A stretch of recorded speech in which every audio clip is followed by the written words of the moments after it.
the consistent theme we're discovering in chemistry, that everything is about random bumps between molecules, and when they bump randomly into each other, a lot of different things can happen in terms of knocking different parts of the molecules off of each other and bonding to different things. And this includes pure water, which for the most part, one would think is a pretty stable substance, and it really is. But it turns out, let's say if we start with two water molecules, and when I put a 2 here in any of these, this is going to turn into an equilibrium equation.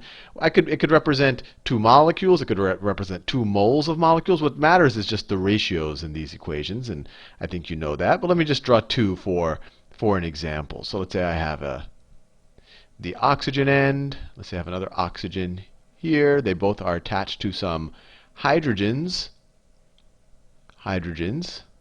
They're sharing electrons with some hydrogens here. And we know that oxygen is a lot more electronegative than hydrogen, so it hogs all the electrons. And what that creates is a partial positive charge at the hydrogen side of the water molecule. They're almost naked protons being attached to the water molecule, so this is positive here. And then the oxygen sides have a partial negative charge because they're hogging all the electrons. And this bond between the negative side of the oxygen molecules and the positive side of another oxygen molecule, this is called a hydrogen bond. And this is what keeps water together and what keeps it, definitely in its liquid or solid states. In its solid states, these bonds become they only stay together in some lattice structure. In a liquid state, they can kind of break and form new ones, but they keep them close to each other, rubbing against each other. Now, it turns out if you just have exactly the right set of circumstances, that if one oxygen, let's say this, this isn't the exact set of circumstances, but I think you can imagine if this moved just exactly close enough, it had enough kinetic energy to move right past this one, there's some probability, and I'll draw an equilibrium reaction here because that is what we are dealing with. The equilibrium reaction. There's some probability that this hydrogen right here gets stuck to this guy. He gets so close and maybe this guy bounces in some other weird way that we get left with, let me draw the same 2 characters, 2 oxygens. Actually, let me draw the second guy. Let's say that he just somehow passed the other guy. So he had some movement. Right, let's say he moved in that direction. That's, this is obviously not scientific, but it gives you a narrative around what could happen. So this is this guy's hydrogen protons. And this was attracted to this oxygen side. And if just under the right circumstances, remember, everything here is probabilistic. There's always a probability of almost anything happening. This guy can get attached to this electron, to the negative side of this water molecule, or the water side. And then this guy is only left with 1 hydrogen right here.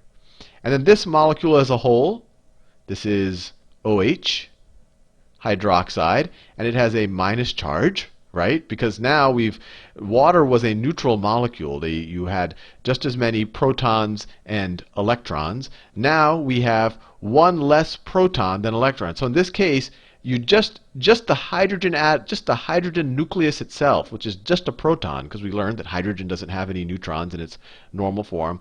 This is essentially a proton when we draw hydrogen. It gets bumped off or scraped off and ends up on this water molecule. So this guy lost a proton, has the same number of electrons, so he now has a negative charge.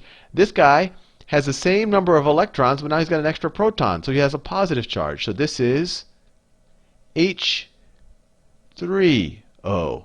With a positive charge. And this little version right here, where you get a water molecule and it somehow gains an extra hydrogen proton or hydrogen atom, this is called hydronium. Hydronium. And this process where water can kind of spontaneously, and I'm not saying that water will, a whole glass of water, this is going to happen. It's actually happening to a very small number of molecules. That if you view this as an equilibrium reaction, when you have 2 waters, this is much more, the reaction is much more weighted in the leftward direction. But this can happen, and that's what the whole point of this is to think about. But this process is called autoionization, because you just have water by itself, and just by some random circumstances of some molecules bumping into each other just right, some subset of the water will ionize like this, where one part will lose a proton and the other part will gain one. So this is autoionization. Let me write that down. Autoionization. And of course, this is an equilibrium reaction, so now these guys might go bump into two other things and become water again, or maybe they'll bump into each other again and they'll become water. So it goes back and forth. So there's some equilibrium concentration of this. And let me write it as a proper equilibrium reaction. So you could have two, maybe moles of water molecules. They are in equilibrium with H3O positive, and all of these are in an aqueous solution, and that's a bit of a redundancy because aqueous solution means that you're dissolved in water. So of course water is dissolved in water, but then H3O dissolved in water. So all around here you have water molecules. This isn't an isolation. You have gazillions of water molecules all around, plus OH, OH minus, aqueous. Now, sometimes you will see this exact reaction written as, you'll see that exact reaction written as this. And it's important that you realize it's the same thing. H2O in equilibrium with just one hydrogen ion popping off. Everything's in an aqueous solution. Let me write that down. Everything is being dissolved in water. Aqueous solution plus OH minus in an aqueous solution. And these are this equation right here, this right here, and what I wrote at the top. And let me cut and paste this so you can see them at the same time. So let me copy, go down here, and paste this. These are essentially equivalent, although the second equation right here describes what exactly happens. So the first equation is creating a picture that you have one water molecule, and there's some small probability that one of its hydrogens just pop off, and you're just left with a hydrogen and a hydroxide, which is just an oxygen and a hydrogen atom together. But the reality is that these hydrogen protons, they don't exist in water on their own. Whenever they are in water in an aqueous solution, they essentially get a ride with another water molecule, and that's what happens here with the hydronium ion. But the whole reason why I'm going into this whole discussion of the autoionization of water is because people really care about the concentration of, depending on how I view it, hydrogen atoms, hydrogen protons in a solution, or you could say hydronium protons in a solution. The concentration of these two things are going to be the same, right? Because all of these really are riding on another water molecule and becoming hydronium. So how do you measure this? Or a better question is, what is the equilibrium of this reaction? So it turns out that in just regular water, the concentration, and maybe I'll switch to this one, the concentration of, this is in regular water at 25 degrees Celsius. Let me write that down. 25 degrees Celsius, which is roughly room temperature. The concentration, which is with pure water, the concentration of pure water, in pure water, the concentration of hydrogen ions, and you could also say that that's the concentration of hydronium ions, or cations, because they're positive, it equals 10 to the minus 7th molar. Right? So for every 1 liter of water, you have 10 to the minus 7th moles of hydronium ions, which is still a pretty good number because it's 10 to the minus 7 moles. So it's 10 to the minus 7 times Avogadro's number. So let me just do that. So it's 10 to the minus 7 moles per liter of water, which is the same thing as 10 to the minus 7 times, a mole is just a number, 6.022 times 10 to the 23. So you do the math here, you still end up with what? 60 times 10 to the 16th power molecules. So you still have a large number of molecules. It's just a small fraction of the total number of molecules are actually these hydrogen or these hydronium ions. And it turns out that your concentration of hydroxides is also, so your concentration of hydroxides is also 10 to the minus 7th molars. So if we know that, we can now actually figure out the equilibrium constant for this autoionization of water. We can figure out the equilibrium constant. So let's do that. And we'll do it with the first one. So let's say you have, I'll switch colors, H2O in an aqueous solution. It's in equilibrium with hydrogen ions in an aqueous solution, but we know in reality they've gotten rides with other water ions, with the other water molecules, not ions. They turn them into hydronium ions, plus hydroxide molecule. The equilibrium for this reaction, the equilibrium constant, we'll call it for the K sub W for water, it equals the concentration of the products of hydrogen ions times the concentration of the hydroxide ions.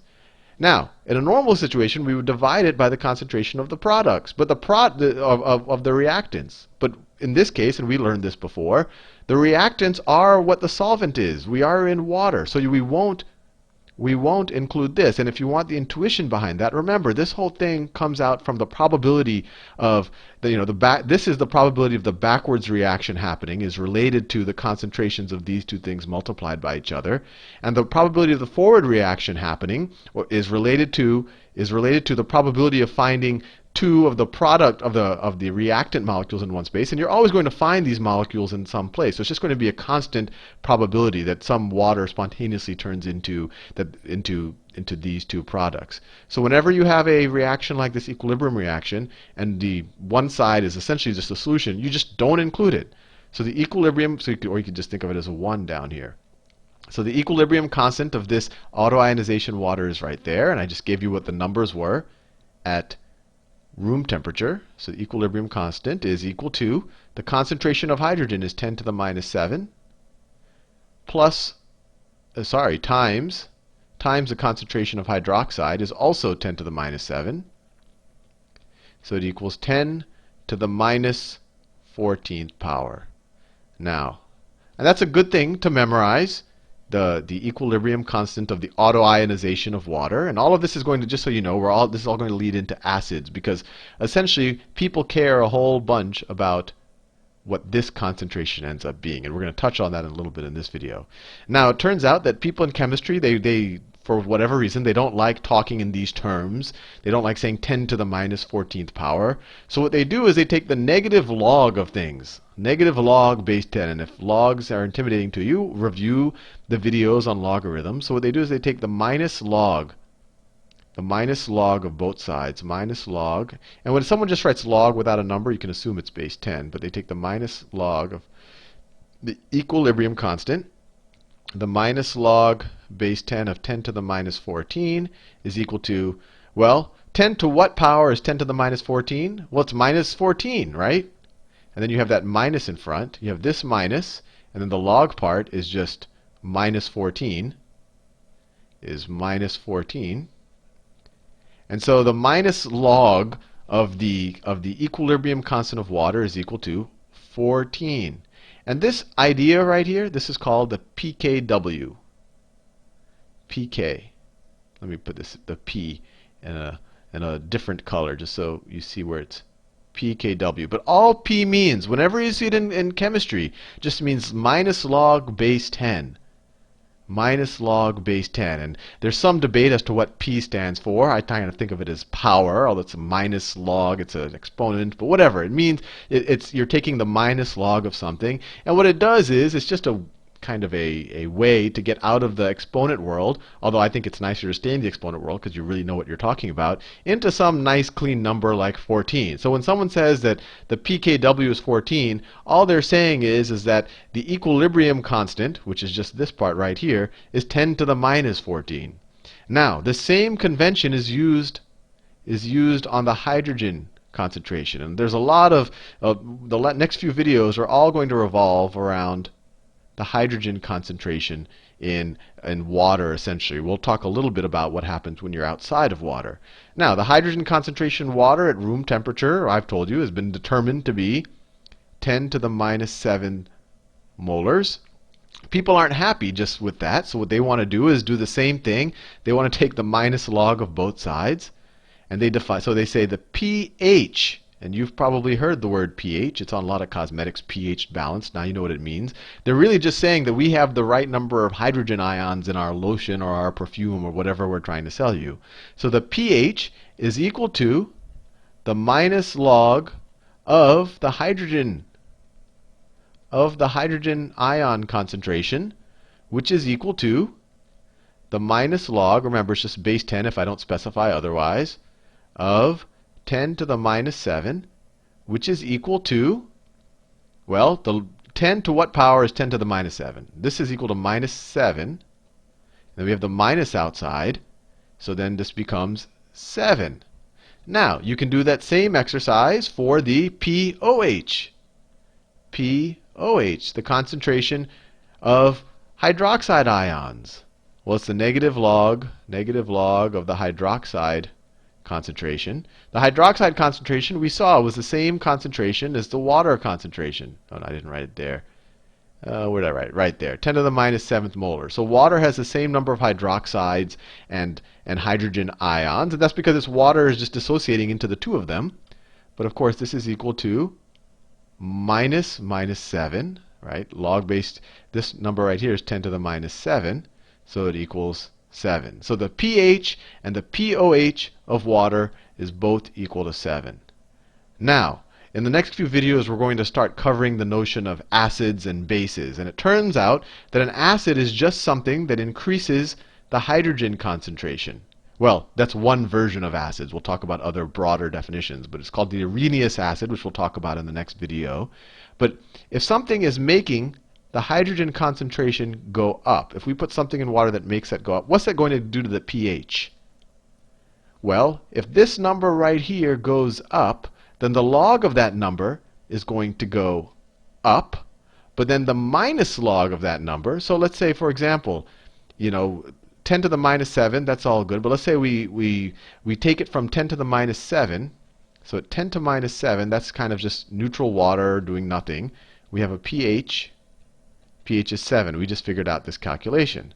This is where the hydrogen concentration is equal to 10 to the minus 7.